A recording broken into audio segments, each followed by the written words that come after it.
We are live. We are live. We do the things and the stuff. Hello, everybody. It's back to me and my big comfy couch. I'm on the green couch again. I'm going to do the things that I usually do.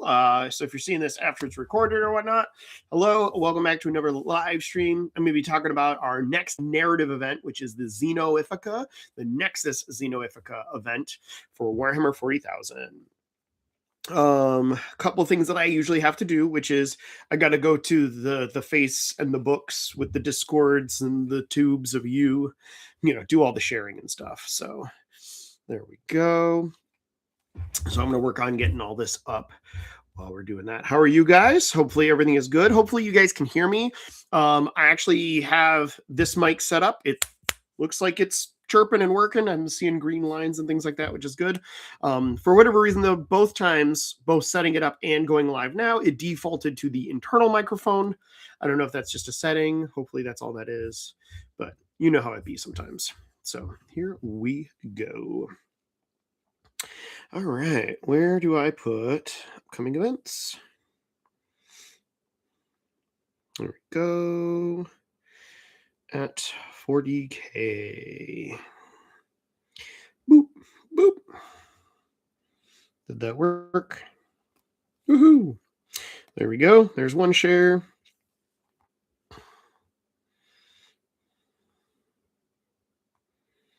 YouTube. Whoopsies. If I can spell. Good Lord.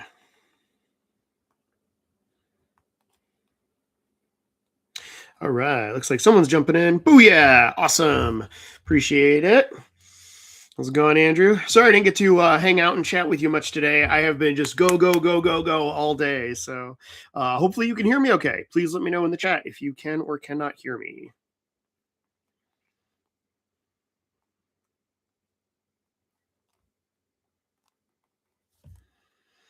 Boop. There we go. Let's see what that does. Cool. It's fine. I can. Cool. Appreciate it, buddy.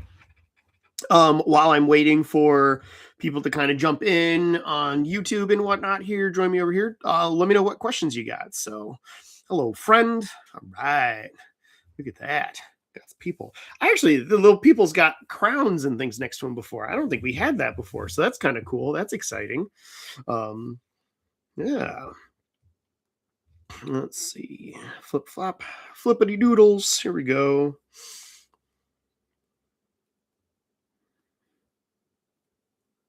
On YouTube.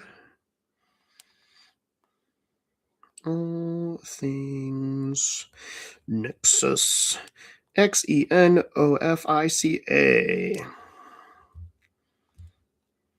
Come join me. There we go. All right. Another pasty doodle. There we go. Boom. Boom. Yo, howdy. Look at that. We got another person with another little crown on there. John Smith. All right. I assume I know who that is. Hopefully your Red Wing Marines are doing great.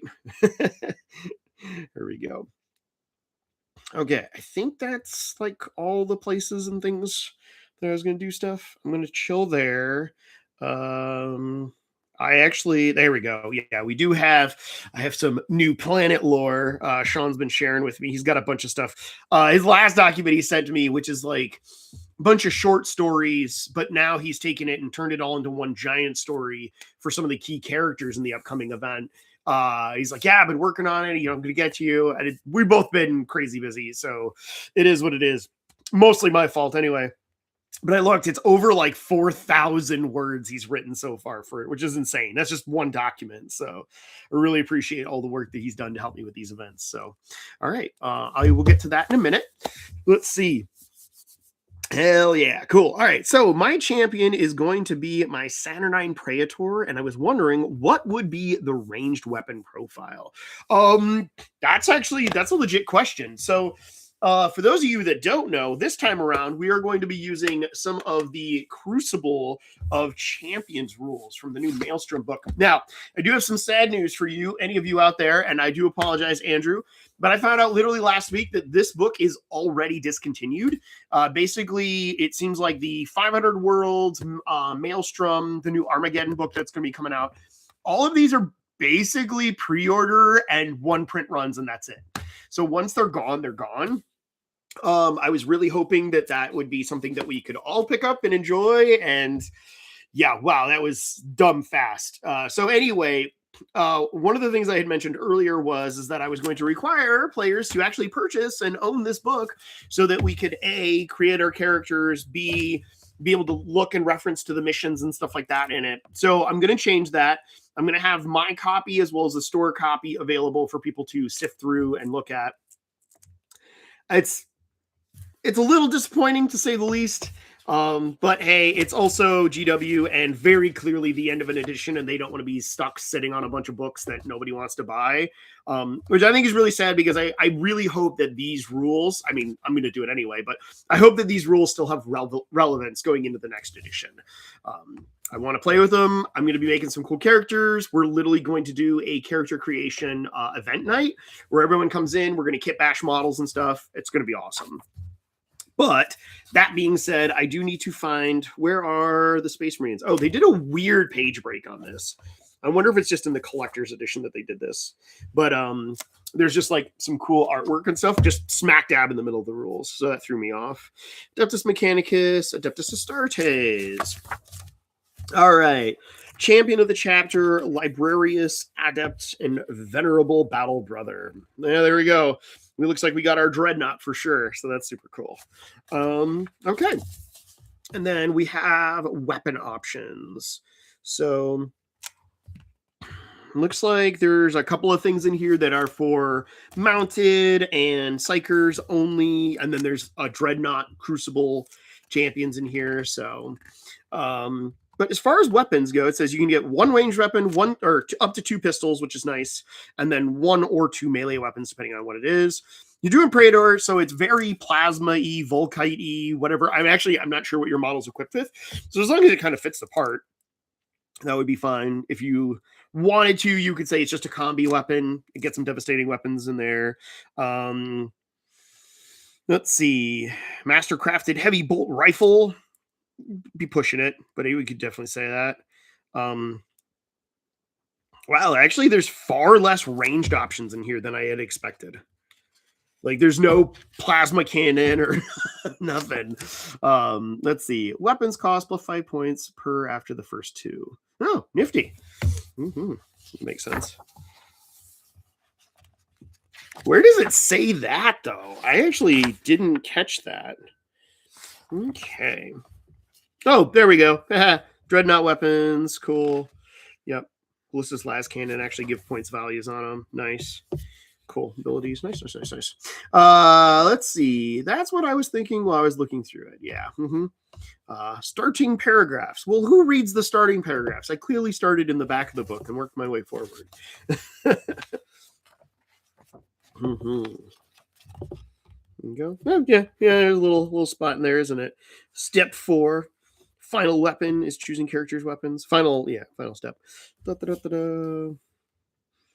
better glory, tally of the enemy's emperor. Okay, for adding those weapons, relevance, dash sheets, all remain. Yep, points values. Add up to the dash sheet. Champion of the character archetype cost 70 points. Yep, specialisms. Cool. Yeah, Andrew, I'm actually not really sure. Does the plus 5 points apply to things like dreadnoughts that get somewhat fixed up loadouts? So the dreadnought page that I'm looking at over here, it has specific weapons that it says calls out are straight 10 points. So if your model is not equipped with the Brutalis bolt rifles, Brutalis fists, Brutalis yada yada yada. Yeah, there's a few things in here that you're just automatically equipped with. And then if you upgrade it, you get some extra stuff. And yeah, 10 points. A few of these on here. So cool. We'll make a day of it. We'll sift through the book, check it out. But yeah, Andrew, as far as your particular character goes, I would say look at what weapon you think it is, and kind of call it what it is. There aren't a lot of crazy options in here. So like the combi weapon just to get some devastating wounds actually isn't a terrible idea. Might not be as exciting, but I think that would work anyway. So Goonhammer has errata. I recommend using it. There's a lot of broken stuff. Rites of Battle is old version. Okay. Miniguns are not updated like Tyrannid's Rupture Cannon. Oh, interesting. Really? That seems kind of strange that they don't have like updated rules in here, even though this is literally a brand new book. And granted, the FAQ for 40K seems to change like all the time. So Tau, yeah, the mighty Tau Empire, the Tyranids. Woohoo. Yeah, it's just 2d6 straight for damage. It's not the d6 plus 6. That's so strange. I don't know why they would do that. Whoops. It's okay. You can tell that they copied and pasted from some of their original files. So we'll go into that. Let's see. I have to get some 3D bits then. Nice. Cool. All right. Think about bringing in the corn-based Chaos Knights. Ooh, nice. That'll be good. Will second the Goonhammer errata. Death Guard was a little broken without them. Interesting. Okay. Which reminds me, gotta call my buddy who prints the out for me while the render is being ordered. Gotcha. Nice. Cool, guys. All right. Well, today is the first day that I put the event tickets live. Hopefully you've had your chance to jump in and grab your event ticket. We already sold through more than half of them. I think we've got 10 spots left, which is awesome. I do really appreciate that. But it is also good to see that they didn't go just instantaneously. That means that there is demand and a want, but not like an overwhelming that we can't handle everybody. Which I really appreciate. The other thing too is I did reduce the number of spots this time to add some more space for open gaming for the store. That was not in the feedback form, but that was one of the feedbacks that we got from the non-Warhammer players from the last event. And it totally makes sense. Eating up that much space kind of defeats the purpose of having an event hall if we can't run an event and have open gaming too at the same time. Not to mention, it's not great for the business anyway. But that being said, I did go through the feedback that you guys gave, and I'll be honest, it's awesome. I was actually way more positive than I thought it would be, and even the negative stuff in there, minus a few just like very nerdy gripes, was actually really good feedback in there. So I'm going to be going through that here in a little bit to kind of talk about what we did, what I think went really well, what could have been a little bit better, and then what I kind of plan on doing for next time, just to kind of give you guys a little bit of an insight to that. Now, what I will also say is that for the most part, I looked through it today, jotted down some notes, and I haven't made any official changes yet. So don't take anything as gospel. It's not going to jump into effect immediately. I'm going to kind of go through things and make sure things that make sense. And then there is actually like one little bit of feedback in there, which I thought was kind of funny because it was something I goofed on, and I was like, I'm just going to roll with it. It's going to be fine. And it was fine. It was fine. But yeah, it definitely wasn't my intention. So let's see. So yeah, let me know what questions you guys got there. What different armies are you planning on bringing this time around? I know I am still working on my Votan army, mostly because I'm doing boarding actions actually for Adepticon, which is in like a week. God, that's way sooner than I want it to be. Let's see. Yeah, it's literally a week from today. I'm going to be traveling up to Milwaukee for Adepticon, which is going to be awesome. I'm excited for, but I have my 500 points of boarding actions I got to finish up. My 1,000 point for Seraphon Age of Sigmar team tournament I got to finish up. And now I'm jumping into, I think it's a 5-man team for War Machine. But for that one, for the most part, I'm just doing like touch up, and I'm adding, I think, one character. I just don't own a lot for War Machine, so we'll see. But I am excited to do some of this stuff. And then I'm going to see how I feel after doing the boarding actions at Adepticon, if there's any changes or things that I want to implement for our event.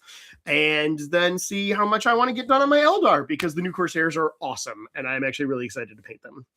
So I'm bringing my Space Wolves. We got Space Wolves. There we go. If I run my character knight, can I use a second knight? Yes. I don't know why you wouldn't be able to. I'm not sure I understand that question, so maybe rephrase the question for you. I'm still bringing my Red Wings. Nice. Good. Sings as you didn't get a chance to play last time, so that would be great. Also, please, GW, give us Lehman Ross. We, Space Wolf players, are begging you. Yeah, I have a sneaking suspicion we may see something like that revealed at Adepticon, which would be awesome. Not sure if I'm going to do RCO or LAG. I don't know what either of those mean. So, hello. Hello, whoever waved to me. Tactical oop. Yes, hi, Lucy. Cat is down here. Come up. Say hi to the internet peoples. Let's see. For boarding actions, can we use Crucible characters for that too? Ah, there she is. Now she wants to join me. I know their list building is a little restricted. So the answer simply is yes. For this particular event, we do want to play boarding actions games, and we want to have our custom characters, with the exception of large characters. So monstrous creatures, vehicles, mounted characters, things like that. If you have a custom foot character that you want to do, what I'm allowing for this one as of right now is you to just port one for one what your character is supposed to represent. So if you have a Farseer or a Chapter Master or a Master of Executions or something like that you've converted up to be the named character that's going to be in the next event, you can just slot them in as would be one of those characters you would take in that. So it's a little bit more freedom. Obviously, you'll have to pay the points. That'll be a little bit pen and papery when it comes to writing the list. But as it is, boarding actions never got really any support, so there's no way to actually do a proper list. So we're going to have to spreadsheet it. I'm actually not sure what platforms out there have any list writing capabilities. I never looked at whatever that. I use it from time to time so much that I can't remember it. New Recruit. I'm curious if New Recruit has anything. It might, though. Yeah, in 1K, you can only bring one knight. Oh, recent rule change. Gotcha. Yeah. Okay, so in the 1,000-point list, you'd only bring the one. In the 1,500-point list, you could obviously bring multiples, which the 1,500-point list is going to get its own building kind of creations and restrictions anyway. So we're going to play that one by ear. Which army do you think would benefit the most from holographic glitter accents? Huh? Oh. M, is that you? Nice. Holographic glitter accents. I don't know why, but actually my brain jumps over to Gene Stealer Colts. I think that would be hilarious. They are just shiny and sparkly and hiding at the same time. Let's see. Do we need a custom character for boarding actions? Do you need it? No. Can you use it in it? Yes. So take that as you will. I think New Recruit does. You can kind of do it with... Whoa, I have no idea what that is. War Oregon? I'm gonna have to look up War Oregon. I've never heard of that. You rapscallions, teaching me things I don't know. Okay, just trying to get a Lord of Poxes in there, as he came out after they gave us the rules for boarding action. Yeah, to be fair, I mean, even in Votan, there's like the Memner Strategist I can't take. I guess the Ironkin Elder, but there isn't actually an Ironkin character. So, the new, actually 2 new characters. The one that's not even out yet, he comes out this weekend. Bury, which is the first one, Tyrannid killing one, and then the new guy, which is anti-orc, Chthonian Berserker. Neither of those guys are in boarding actions. Boarding actions is very clearly been like planted into one spot and sits there because it is supposed to be kind of its standalone thing. And I'm okay with it because we can just kind of common sense make some minor rules adjustments and things like that. And I think that'll be fine. Let's see. Emperor's Children. Ooh, interesting. Okay. There we go. On the note of custom characters, do they need to be what you see is what you get? And do units in our boarding actions list need to be in our normal list? Okay, so let's start with the list part of that question first before we get into the character. So your boarding actions is a completely separate force for this. So the idea is that we have the giant Necron ship that has come into the planetary system, and this main battle is already happening on the planet. Like it's still fighting. It's still going on, right? It doesn't just end and then we jump to space. It's up to you to now kind of build a boarding actions team and send that resource up there to battle there or wherever it may be. So the boarding action force, with the exception of what could be your warlord or this named character that you're building, right? That is going to be a separate force. So you're going to have 500 points that can be whatever it wants to be, as long as it's from either the same army / faction or is at least of the same Grand Alliance. And the reason I say that is because obviously Chaos Knights and Imperial Knights can't fit in a boarding actions. but they might have Imperial followers, Inquisition, Adeptus Custodes even, right? They might be on the same side in the same level of communications, one battling on ground, one battling in space. And so that's where you can kind of splash that in.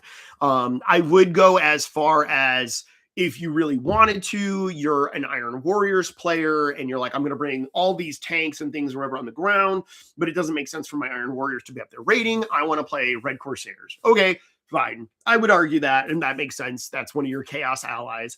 As it is, part of the narrative is going to be, we're going to have these raiding parties going in as kind of this like third sneaky part that's trying to not really help the Necrons nor hurt the Imperium. They're trying to just kind of get their own things done, which is cool. When it comes to the custom character that we're going to be building, this is definitely going to be what you see is what you get. For the most part, there's almost no reason for it not to be, because you literally get to custom build it, right? If we're going to take the time to choose the weapons that we think are cool and the abilities to put things on it, then the model should 100% represent that. I'm looking at building an Ironkin Elder who's got, the extra grav gun, double pistols, and then a heavy plasma axe. He's going to be equipped with all of those things. I'm going to make sure to take the time to do all that. So the character absolutely should be what you see is what you get. Let's see. In my idea, I'm bringing World Eaters for boarding actions and the Chaos Knights. Yeah, exactly. Yep, that works perfect for the 1,000 point and the 1,500 point list.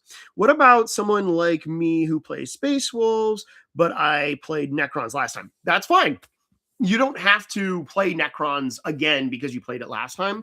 That's why I'm encouraging people to choose a different army if they want to now, or continue on the story. It's totally up to you, right? But rather than being like, oh, you get 3 lists, so therefore you're going to take 3 totally different armies, right? Necrons in space, Tyranids on the ground, and then an Astro Military. Stop. I don't want everybody bringing 10,000 models to play this game. You're going to pick one faction for the day. That's the faction you're going to play for the most part. And then we're going to go from there. So if you want to switch from Necrons over to Space Wolves, go for it. That sounds awesome. I know that we could use some additional Space Wolf players, and I think it would be cool. We also obviously need Necron players, so don't all Necron players just jump ship. No pun intended. I just realized. But I think that would be pretty cool. So cool. Nice. Okay. 1,000 point models is a no-go. How about 509? What? 1,000 models. Oh, 1,000 models. My brain automatically added in the points in there to show you what I'm going for. If you're doing 500 infantry, could go for it, right? Yeah. I get you. I know it was a joke. Still, good point though. At the end of the day, I still want this to be playable and fun, but for the most part, still pretty quick. I'm giving you all 2.5 hours per round to play, but part of that 2.5 hour rounds is getting to your table, talking to your opponent, discussing terrain, getting things set up, rolling to see who goes first and second, setting up armies. I'm putting in some things to help mitigate and speed that up a little bit, like just deploy your whole army. Please don't do the back and forth. But at the same time, you can still take a long time in this. I don't want to be implementing chess clocks because I don't think they're necessary in something like this. It also kind of takes away from the immersion aspect. And I'm just not looking for that. So just try to play what you think is fun and can play quickly. So, all right, Brad, if I use cultists for knights, can I use my jackals as proxies since they are corn-based cultists? Oh, okay. So jackals, that always throws me off because there's Atlan jackals for Gene Stealer cults, but there's jackals for World Eaters, and I always have to remember those two. So if I use cultists for knights, can I use my jackals as a proxy since... Oh, gotcha. Okay. So no, let's back that up a little bit. So jackals are its own unit. If I look at the unit and I go, oh, cool, you have an Chaos Knight with jackals as just like chaff or whatever, I'm going to expect them to be jackals, right? I would almost prefer them to be jackals as opposed to being cultists. If you want to take corn cultists, either kit bash them. There's a lot of cool kits you can do that with pretty easily, like the Age of Sigmar Blood Reavers, I think is what they're called, are like corn cultists to a T. They're roided out. I think they're on 32 meter bases, but you can put them on 25s or 28s very easily. And you get 20 of them in a box. Like, there's so much corn potential in there. It's not even funny. So yeah, no proxies, please. Let's see. I'd like to work with you on bringing an actual named character to this Xenos event. I feel like she would reasonably show up. Inquisitor. Oh, okay. That would be cool, actually. So we do have an Inquisitor in here. This would be actually potentially good option for Inquisitor Kyria Draxus to show up. Not only is it a Necron involved thing, but this is the Xenos event. Well, one of them is what I'll say. So yeah, that might work pretty well, especially seeing as Inquisitors never like to agree with each other. I could see them absolutely bickering. Cool. All right. Are we doing rotation groups again between three sectors, or will all players go B1K? Okay. So no, we are going to do the same thing that we did last time. So I'm keeping that format the same. There is going to be a group of tables that are boarding actions, a group of tables that are 1,000 points, and a group of tables that are going to be 1,500 points. If I remember correctly, and I did my math, those tables are going to be 4 in each. So it'll be 4 boarding actions, 4 1,000 points, and 4 at the 1,500 points. I'm bringing Imperial Agents. Imperial Agents is awesome. The sector thing was such a great idea. Cool. Thank you. I appreciate that. I thought it was a fun way to put a twist on the standardized format that is a tournament. I like tournaments and I like being able to play 3 games in a day. Why do they all have to be identical? Right. And without it being too wonky and too crazy list building.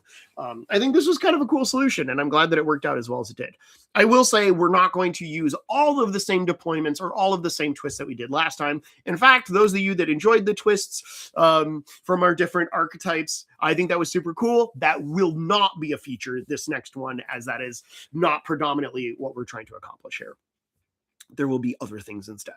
The other thing too, as much as I loved the drop curtain of doom and just deploy, that was so much more clunky than I wanted it to be. I gotta go back and rebuild my scrap towers to make that a little bit more feasible, so we're not literally tripping over a wood hazard. I love that idea. I definitely want to make sure it's more like future proof, so to speak, but it needs to be collapsible. Those things were a nightmare. I mean, they still are. They're still chilling in the back room. Gonna deal with that later. Bonfire, anyone later on? So cool. All right. What other questions do you guys have? Otherwise, I would like to get into player feedback and stuff. So looks like we talked a little bit about models for our custom character creation. We talked a little bit about list building and or construction between it, using different factions between, a little bit more loosey-goosey. Oh, random thing. Steven, I know you're on there and we were talking about it. So this is the book that I was talking about, how it's this right super thin, long, skinny book. So it was Stormcloud Attack was the name of the game. This is something that I would like to implement in the near future, if not potentially as a side quest. So to speak, for this game. Super cool. It is literally a flyers only based game format. So for those of you that actually like to play with flyers and you think they're cool and we should have ways to play with them, I think it'd be super awesome. I know I'm going to be building up some of my Corsair aircraft so that I can actually use them. And it gives you guys a reason to bust out like the cool Space Wolf one that they discontinued for no effing reason. I still don't understand why they did that. But yeah, you get like really cool movement things. Like it's literally like place the dice, move the model, right? Like kind of mechanic. I don't know. It's cool. I think it was underrated, and it was definitely a patchwork game system that GW kind of slapped on as they were doing some other stuff. But I would love to toss that into either this event or as a side thing. So yeah, it's pretty cool. Last building question about painting. Knights don't have battle line. Correct. Don't tempt me with a bonfire.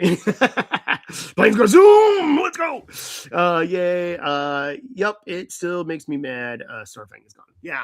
I don't even play Space Wolves, and that's one of my favorite flyers like that they ever came out with. I don't know. Maybe they'll bring it back. I don't know. Okay, to Brad's question though, last building question about painting. Knights don't have battle line, so knights don't need to have battle line. The only thing that I'm required that's painted in this for this event, because the last event we had no painting requirements. This event's gonna have little un poco painting requirement, which is a character, so it should be either an infantry character, your warlord, something like that. And then so an infantry squad to go with it. This is mostly going to be the boarding actions force that you take. It shouldn't be too terribly difficult. As you were mentioning, the jackals and whatnot. You said your character and battle line needs to be painted. I don't know if I meant to say battle line. I meant infantry is what I meant. It doesn't have to be your battle line. I just think battle line, I usually like word vomit the word battle line because I'm so used to past editions where you needed 1 HQ and 2 troop choices. And troops got replaced with the word battle line and it just stuck. So, yeah, just character, infantry, little character, and an infantry squad to back up the dude. So, let's see. I hear this coming editions will have vehicle remodels. So let's hope Stormfang. Yeah, that'd be cool. Yep. My whole boarding action team is painted. Awesome. Then you are totally set.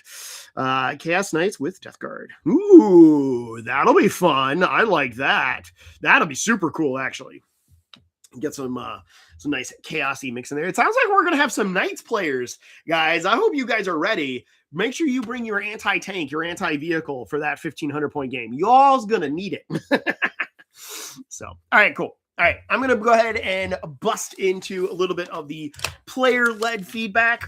So for those of you that don't know or didn't get a chance to participate in the last event, based on the chat, I would say most of you have, but anybody that's watching this afterwards, I threw out a little like Google form for feedback. I wanted to know what you guys thought of this thing, because let's be very clear here. This is not something I pulled out of a book. I literally wrote this thing, turned it into a document, had a few people kind of like bounce some ideas off me. And then I was like, you know what? I'm just going to run with it and let's see what happens. So you guys got to experience the event. So I asked, hey, can you give me some feedback on this? Because worst case scenario, you tell me it was poop and I never do it again. Best case scenario is you tell me you all loved it and I shouldn't change it at all. And in which case, cool. The idea of it was that it was to be formulaic. But what I was hoping for is actually almost exactly what I got, which is right down the middle. I got a lot of praise, love, and respect, and a lot of criticism, but in the right way. There was a couple of people that pointed out some, I'm going to call key feature flaws, meaning that it wasn't as intended. And I think gamers be gamers. Let's be real here, right? We all do this, but certain people figured out some of the better combos or ways to mitigate or manipulate the system, and they just took advantage of it. And it happens. It's going to happen in any format. That's why metas change. That's why there are FAQs, right? And then why things get stale. So you guys had to be kind of my feedback FAQ for this, which was super cool. So more Death Guard. Welcome, brother. Yes, more Death Guard. Okay, so let's talk about some feedback. The basic raises hand sounds like me. You said it, not me. Okay. So first things first, as part of the feedback goes, I want you to keep in mind that this was a 30-person event for the Nexus Ultima. Of the 30 people, 29 showed up, and then we ended up having a drop. So it was like a nice even 28, I think is what it worked out. So I'm going to call it 28 players. Out of 28 players, 14 of them filled out information. So that's literally half. I got half of you to fill this out. That's amazing. It's not like 5 guys and then I'll just be like, Ian, you're the best, and thank you. Like, I appreciate the honest feedback, which is great. Out of those 14, though, 13 of them of the event scale, enjoying it, from 1 being absolute dog poop to 10 being amazing and don't change a thing. I got 13 people that were 8+ out of the event, which is amazing. I'm glad that some people actually chose on the sliding scale and didn't just do the Google 5-star review trick where you either give a 1-star or a 5-star and no in between. Because that wasn't the point of this. I needed to know like your feelings and emotions and how you enjoyed it. So 13 people gave it an 8+. That is amazing.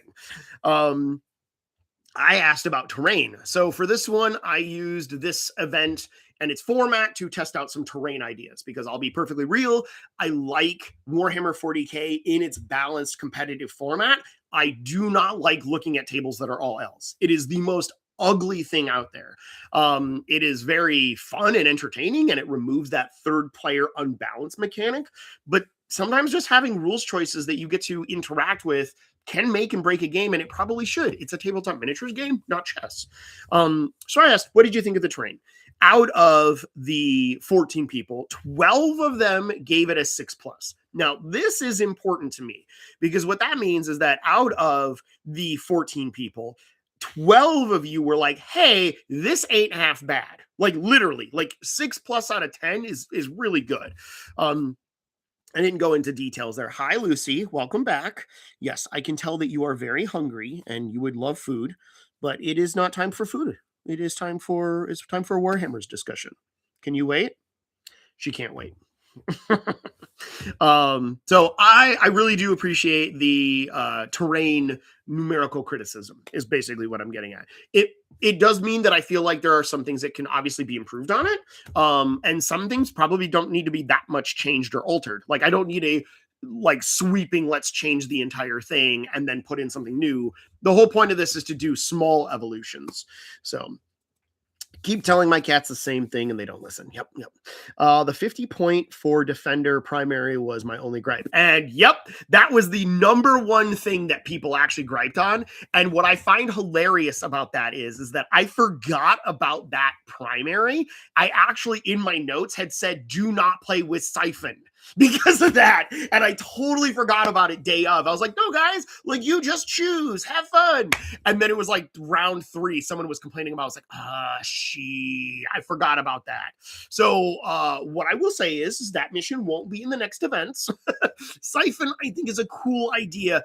It's weighted at a certain point that if you can't play all 5 turns and it's not a balanced format, it doesn't really work. Like it's an auto win. The best thing I can say is that in that event scape, only the defender could choose it. And only a person that was a defender was somebody that had lost in the prior round. So it was a way for them to flip-flop from defender to attacker pretty easily, but it was way too easy to do that. That was not the intention of that. Like you might as well have not set up for the game, but I'm glad you guys still played and I am glad you gave me that feedback. But yeah, we were already on the same page. I was just running on like 4 hours of sleep and 30 coffees. So, next part, I did ask, what did you guys think of the food? Now, this part was important because what I did for me and my staff is we took our big menu and we shrunk it way down to make it very quick, very accessible. We wanted to make sure that people could order the food they wanted. They had something good that they could eat, and my staff could crank it out fast enough within our block of time for lunch.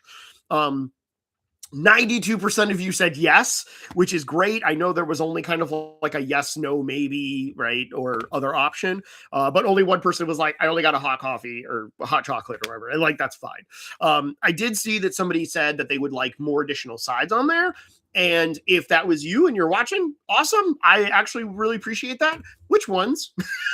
Because I don't want to have everything on there. We can't do the whole menu quickly and easily for 24 plus players. Because keep in mind, we also do have regular customers for the day. I want to make this event fun and exciting and quick and accessible for all players. So you don't have to leave. You don't have to wait for another restaurant or whatever it may be. But also, I can't give my staff 300 different orders. So, and a lot of mozzarella sticks. Nice. Was mozzarella sticks not on there? Because if they weren't, that's a miss on my end. And mozzarella sticks, it would be like dino nuggies, mozzarella sticks, everything else. Okay, my bad. Yep, that one's on me. No, we'll get mozzarella sticks on there. Because yeah, I totally agree with you on that one. So, okay, cool. Next part. So now this is where we kind of start breaking down a little bit more nitty gritty what you guys basically gave me opinions. I'm not going to read them all, otherwise it would be irrelevant. What I did do though is I broke things down into favorite part, things that I heard a lot, least favorite part, things that were mentioned that I thought yes, we've had Dino Nugs before. Actually, big ones. They're like big honking steak looking like Dino Nuggies. Anyway, I digress. Favorite part, least favorite part, and then what you guys wanted to see maybe next time for the change. And so my goal here is to pick up on those.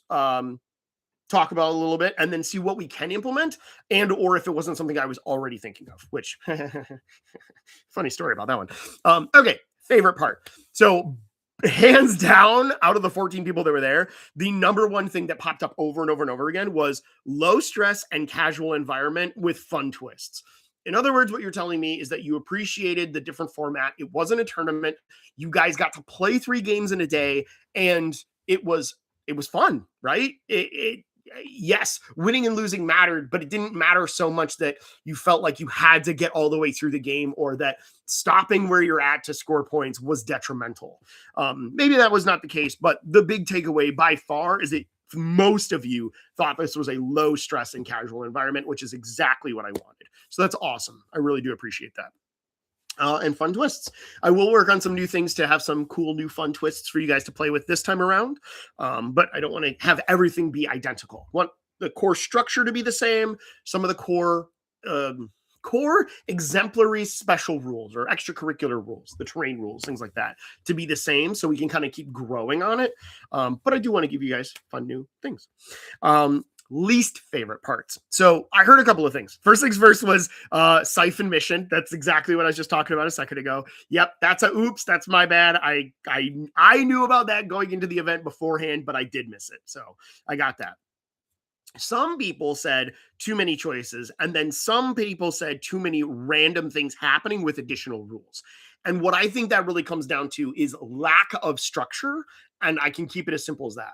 So to give you an idea, I actually had written down, but never got a chance to type it up, and this is on me, a rules document that was for each sector. Originally, the plan was that each sector not only had different terrain setups and things like that, but the attacker and the defender only had 2 choices.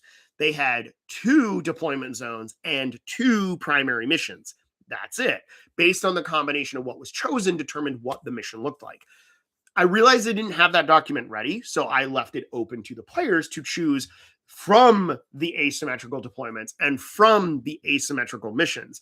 And that put too much randomity to it. It was, 25 different potential options, which when you boil it down, there's going to be things that stand out more than others, and the Siphon Mission was one of them. So that's a very good example of that, and I do plan on changing it.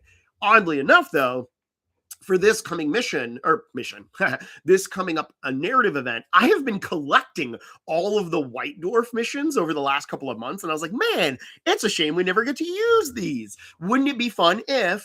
So I've been going through and kind of selecting the different ones. And I think that will be interesting because now we're going to have those dedicated at least to a sector, potentially to a specific table, but we're going to keep that as hidden knowledge until you get to it. So I think that'll be kind of interesting. That'll be a fun twist or ruse.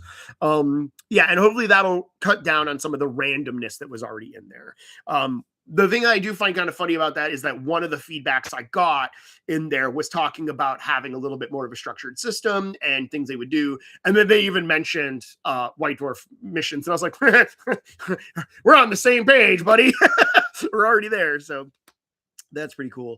And then the other big complaint that I got, maybe not big, but consistent complaint that I saw was the late start. Totally get that. It ended up being a clunkier start than I wanted it to. But now that I know how to do it, it's going to be walk in, get the doors open at 9:00, and we should have everybody. I should be able to check you in and give you your player card at 9 o'clock in the morning. We're playing by 9:30. It's that easy. I am going to add one additional step on that player card so you know more congruently where you're going to go to. If I remember correctly, I've done the math equation on it before, but there should be an algorithm so that you can play at each different sector under a different table, and you will run into a different opponent each time. That then the only factor we have to worry about is attacker and defender, and that can be a roll-off for all I care. If that's the random part, easy. So perfect start there, and we will get that knocked out. So if that's your least favorite things about this event, we're golden, pony boy. Like, easy to fix on this one. So, and then the next thing that you guys on here were just more things for next time, right? So more lore updates per round. Now, I totally agree with this one. but I have to struggle a little bit. So this is tricky to do without having dedicated additional time to do this, and it is kind of on a bit of a time crunch. So two things. Number one, Sean, our lore master, was writing lore on the fly. He's quick and he is an awesome guy, but he's still only human and he has to be creative about it. And that can't necessarily be instant. So I think what we'll do this time around is we're going to have some kind of pre-static lore, and based on the results from each round, one of those things trigger and we can read those results. I have something like this kind of worked out for one of our big ending apocalypse events that we're going to do. So we'll use this as kind of a test bed for that. And I think that would be pretty cool. So yeah, we'll try to do some more lore updates at the end of each round or before the beginning of each round. So I think mostly concerned with standing out in the snow for 20 minutes. Yeah, someone was complaining about that. I get that. I do apologize. I'm glad you guys all know how to live in Michigan and you could tough it out. If that was the worst part of your day, so sue me. Let's see. Is there going to be another painting contest for this event? Yes. I do want to do that this time. And this one is going to be themed a little bit more directly around the boarding actions of it. I'll get into that in a little bit. Because I want to see us do boarding actions and do more consistent boarding actions, activities, and events. Speaking of which, time for a sponsored ad. No, I'm joking. I am actually working on the Kill Team Raveners right now. Because, they're part of my Votan army. No, we are going to be doing a fun side questy narrative thing that I'm doing for Easter. I'm just going to jump over to my website really fast. It's just going to be the easiest way to do this. So we're doing something really goofy. I wanted to do some fun events for, narrative play and things that are coming up around the different holidays. And I realized that Easter's around the corner. I was like, boy, it'd be fun to do something kind of like fun and goofy. So what I did is I came up with this silly event. So what we have coming up, which you can jump on and get your tickets for right now, it's going to be on April 3rd. And we're going to be doing a Tyrannid Egg Hunt, a survive or die boarding actions narrative event. Think of this as a mini game. I realize I have 6 spots here. If it sells out, I actually should be able to fit 2 more because we're going to be doing that around the boarding actions. If you've not played boarding actions before, this will be a fun way to play boarding actions and learn a little bit about it.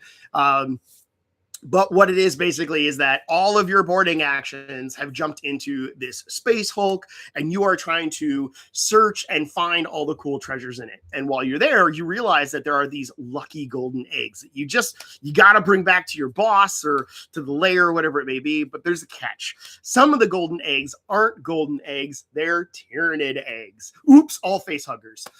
So it's going to be fun interaction. Both players are going to be playing, battling against each other, trying to gather the egg objectives. And Tyrannids are basically going to pop up and attack you guys. It'll be fun and cute and cheeky, but the idea is that it's just a fun little event that we can do. And I'm going to just throw some prize support at it, and let's play some boarding actions. I want to play more games. I want to have more reasons to play games that are not crazy competitive and or just streamlined. So anyway, back to the feedback. So more lore updates. We're going to work on that one. Better deployment zones. Now, I kind of covered this one already. I think by having static deployment zones to match the terrain will help a lot. And if I know what the missions are ahead of time, then I can pre-set up the tables. I did pre-set up the tables for the last event, but I set them up thematically looking, not based on the missions, because I wasn't sure what you guys were going to be picking. So that can change this time, and I think that'll make things a little bit more interesting. What I will say, though, is that these games are still designed to be unbalanced and potentially unfair. We want to tell a story, and if there can be a twist from the opposing player, and at the last minute the defender brings back the game, then cool, that's what I want to see. But I don't want to set it up so perpendicular, so symmetrical that things are balanced again. So that's going to make it so much better. Yeah, cool. I'm glad you like that. So appreciate the feedback. It helps a lot. Static secondaries. Now, this was something I did not think of, and I think this is a cool idea. So going into this event, we know what's going on from the last event. And I think this is kind of a cool way to play on that. So in the Nexus Ultima, the idea was that I'm going to pick 3 secondaries for my opponent based on my collection. and my opponent is going to pick 3 secondaries based on their collection. We swap, and then we pick 2 out of 3, and that's what we're trying to achieve. It made it feel a little bit balanced, but also a little bit narrative because, hey, you have 4 characters. I'm going to try to get assassinate, things like that. But you might also have 3 vehicles, so you give me that instead of assassinate or whatever it may be. It was a little bit gamey, a little bit narrative-y in there. But this time around, it's a little bit different. We know what's going on the planets, and we know that this giant ship just showed up, but we don't know what's going on.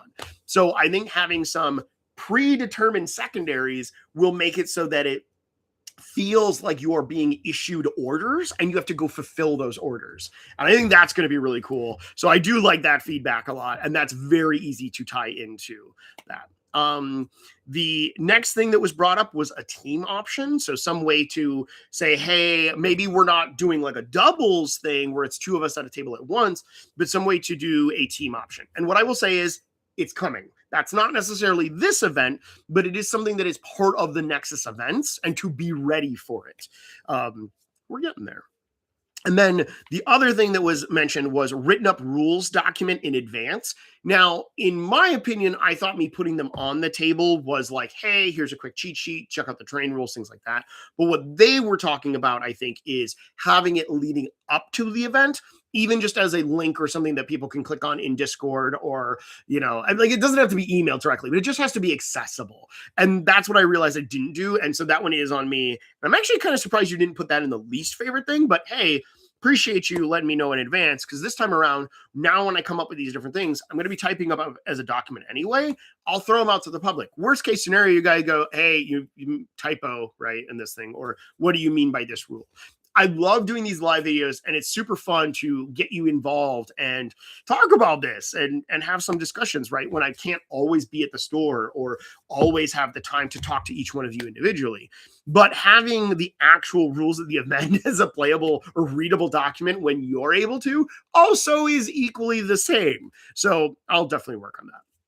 And then the last thing for next time that somebody mentioned is they want more shenanigans. And while I totally agree shenanigans are great, I don't want there to be too many shenanigans. The right amount of shenanigans is, I think, the best level of shenanigans. And I swear to God, if somebody says shenanigans one more time, they're getting pistol whipped. So that's it. That's all the shenanigans that I got. Cool. And it sounds like my wife is just getting home, so she's a little bit early. That's pretty cool. I'm excited for that, guys.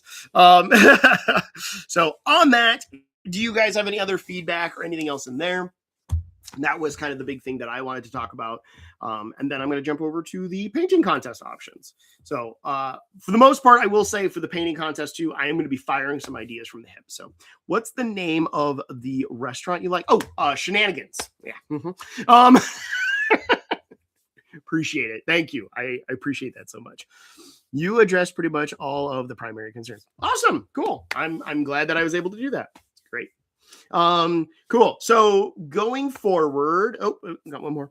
Hey, yeah, thanks. Appreciate it, guys. I'm very glad that you guys could pick up on my movie quotes. These days, I feel old and nobody gets my quotes anymore. So thank you. I appreciate that. I just want to see a big thing, Deadly Demise once this edition. Okay. We might be able to make that happen. We'll see. We'll see what happens in that 1,500 point game. So, all right. So last thing that I'm going to jump into before I totally got to jump off and get to housely duties is I did want to talk about the painting contest. I really appreciate everyone that actually turned in something for the painting contest. I think it was super awesome. We had an entire full cabinet of models that were painted amazingly. We had lots of cool winners and things like that. And it added another element to the event that it wouldn't have otherwise, without being like, you have to paint all of your models. Why aren't you painting your models? Please paint your models. It's cool. But I do want to encourage it more. So this time around, we are going to be doing another painting contest. I'm going to be keeping similar categories. So the character, battle line, support, monster or vehicle, and then conversion are all going to stick around. The sixth one this time is going to be for boarding actions itself. So you're going to be able to turn in any unit of your choice that is part of your boarding actions crew. And what I would like to see is, if you're willing to do it, is a small diorama for that one unit that is inside of a boarding actions. So whether you are hand sculpting the terrain, making it out of like cardboard and stuff like that, 3D printing it, whatever it may be, I think it would be super cool to see tiny little dioramas that are all part of the boarding actions look and feel. And I think that would be super cool. And so that's going to be the kind of play to this. The nice thing about that is that if you have any of the void bases, which I just realized I do not have mine kicking around, I should have brought those out. The void bases are great to build some models on, because then they already look into it. But you can also take any of the models you already have. Like I've got my Moon Votan that I have on their bases, and they can be put onto a display board that looks like it's part of boarding actions. So I think that'd be super cool. Can the entries also be part of our list this time then? So the only thing that's going to be kind of tricksy about that is that no, not really, because I still want them on display while we're playing so that we can also get votes throughout the day too. The fact is, actually, I take that back. They totally could, because on Saturday is when the event's going to play, but the painting contest itself would be actually done on Sunday. So we could play with them on Saturday. People can still look at them, and we'll have the QR code for people to vote anyway. But then we'll put them back in the display case, and then the voting will actually happen on that Sunday. So yeah, that works. I didn't even think about that. So yes. Void War bases. Yes. Nobody here has an entire army based on those. Definitely didn't buy. Yeah, you did. I know. I picked up a box now. I'm building up some of my Corsairs to be on them. So I'll at least have those guys, if not some of my Votan. So yeah, I think that'll be really cool. So thanks. I appreciate you asking that question and actually making me think.